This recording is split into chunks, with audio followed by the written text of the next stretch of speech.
ខ្ញុំធ្វើបទនេះសម្រាប់ក្មេងៗដែលភ្លើតភ្លើននឹងរឿងកម្មគុណដូសង្សារគ្រប់ម៉ូដគ្រប់ម៉ាគ្រប់សេរីម៉ូដែលសបាយបាយប្រយ័ត្នយំថ្ងៃក្រោយថ្ងៃនេះសង្ហារៀងមុខដូចតារាមិនគិតអ្វីទាំងអមិនគិតអ្វីទាំងអគឺតែបដូរសង្សារអានេះសង្សារអញអានោះសង្សារអញសង្សារពីដើមភូមិរហូតដល់ចុងភូមិសុទ្ធតែសង្សារអញផឹកស៊ីលេងកាមផឹកស៊ីលេងកាមអត់ខ្វល់អត់ខ្វាយគិតតែសបាយមិនគិតដល់ថ្ងៃក្រោយវាសនាទៅជាយ៉ាងណាឲ្យតែបដូរសង្សារគ្រប់ម៉ូដគ្រប់ម៉ាកគ្រប់សារីគង់ក្រែទឹកភ្នែកទេអតារាពេលដែលមានរោគក្នុងខ្លួននឹងធ្លាក់ខ្លួនឈឺទើបដឹងថាគ្មានអ្នកណា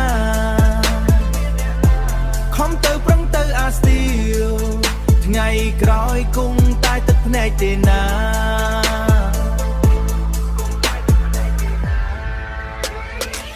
គង់មានថ្ងៃមួយមិត្តភ័ក្តិបងប្អូនសួរថាមិនហើយអតារាពីមុនជិះម៉ូតូច្រែចុះច្រែឡើយឃើញដប់សង្សារពេលនេះដេកលើកន្ទេលពីមុនដូចតារាពេលនេះមកដូចស្វាខ្លួនប្រាន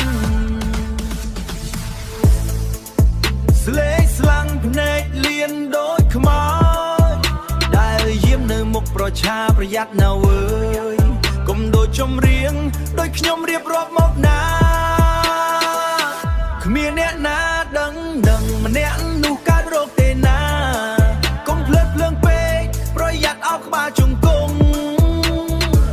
លួចហូរទឹកទេត្រាតែម្នាក់ឯងកុំភ្លើតភ្លើនពេកអាមៀតមិនខ្លាចភ្លើងទម្រាំដឹងខ្លួនខួបពេលហើយ